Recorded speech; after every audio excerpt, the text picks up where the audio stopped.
And then when we do that en masse, and everyone is working with themselves properly, the outer world actually does start to change. The only reason why the world looks the way that it looks right now is because we expect it to look that way. The only reason why, if you're sick now, that you're sick in the next moment is because you expect to be. Period. Wow. Our belief is that strong, right? Our belief in limitation is that strong, and we actually create it through belief.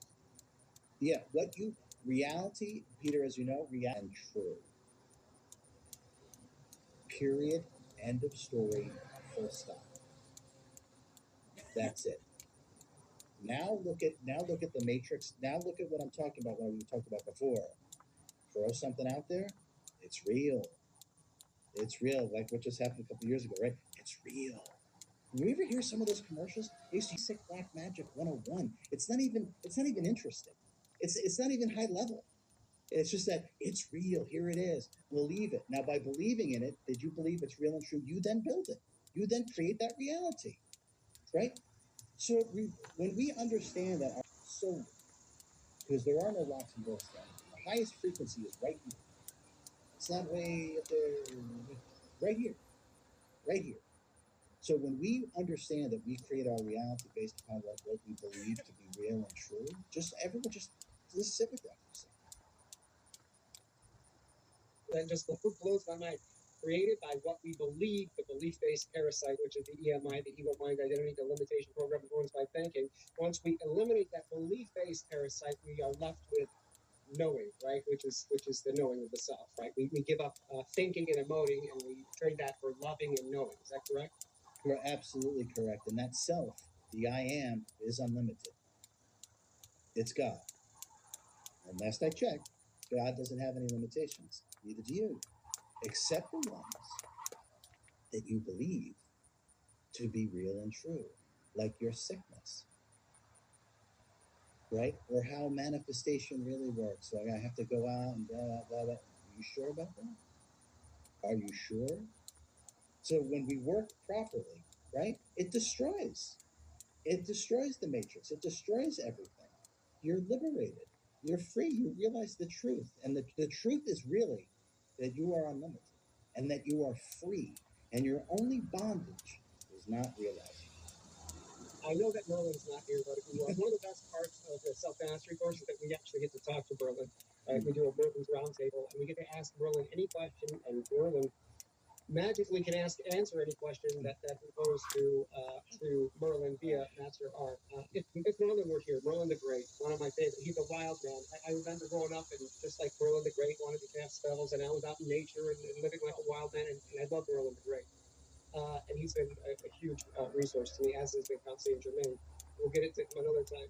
But what would Merlin say if he was here? What would we need to know right now as we take the limitation program, the spell, the black magic spell off of our consciousness and our body of energy? What would Merlin the Great say if he was here? He would, if he was here, he would say that the teachings in those books will free you up for you to do all your own high-level magic.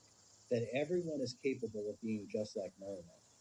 The difference between Merlin and everybody else is that he is a wild man. He's done whatever it takes to remove any kind of limitations. He's never accepted any limitations. He's never believed in the fact that something's impossible, which is why he does the impossible over and over and over again. Now, all of us can do that. Like I said, we just need a process. We just need a process. So if Merlin were here, he would say, do the proper work on yourself and unleash your power to create as you deem fit. It's not just reserved for him. He's symbolic, he's emblematic, he is a living embodiment of the highest level magic. Everyone does magic all the time, but in order to do extraordinary magic, you got to get the limitations out of the way. So Merlin's a big fan of Change Your Mind. So he suggests that you remove the limitations that stop you from being able to perform high-level magic, because everybody can do it. Just go back to your reality is created based upon what you believe to be real and true. I never, as RJ, I never thought for a second that I couldn't unparalyze myself. And I mean it. I never had, as crazy as it sounds, I never had one thought that I wouldn't put myself back together, heal myself of all these different things, and that I wouldn't do it quickly. I didn't have one thought. Why? because the I am is not limited. There are no locks and bolts to anything. And now everyone can do that level of magic, but they have to quote unquote pay the price of what it takes to deprogram yourself. It doesn't happen through a lack of self control and self discipline. In fact, it happens through supreme self control and self discipline by commanding your energy powerfully. That's how you actually do it.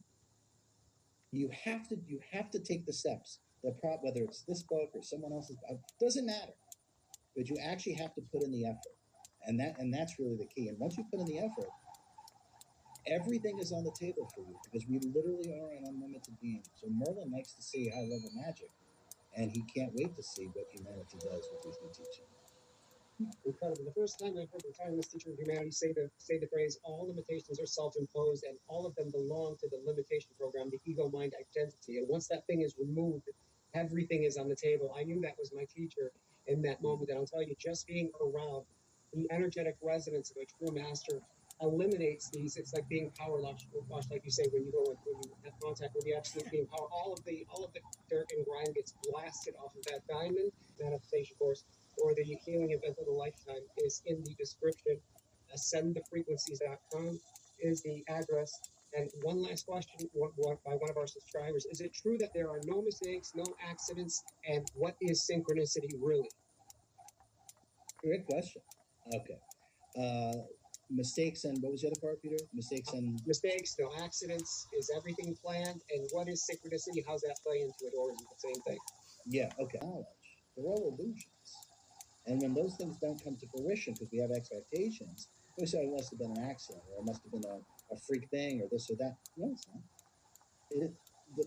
The true majesty of existence itself is so far beyond what our finite mind can comprehend. Everything is working on these multiple levels, parallel realities, multiple frequencies.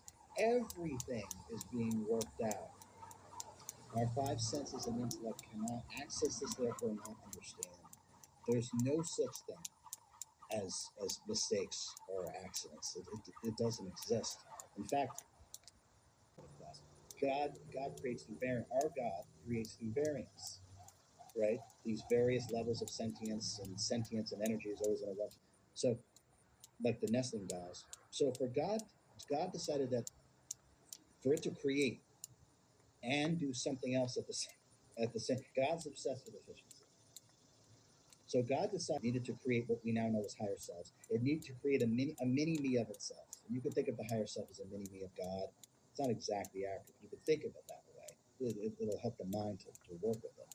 So it decided that for it to understand itself through endless creation, it needed to create a mini me of itself. And it wanted to create a mini me of itself so God could then to do this. It would be to automate the process. So it could shift its attention to something else and then start creating simultaneously, right? So it's got creating higher selves over here, and then it can move its attention over here and start creating something else as well.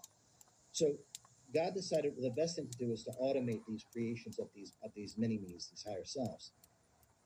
So it set forth the metaphysics that would make that happen. Now, as it's setting that forth, because it realized, okay, I kind of got that nailed down. Let me go over here now. And before it even realized,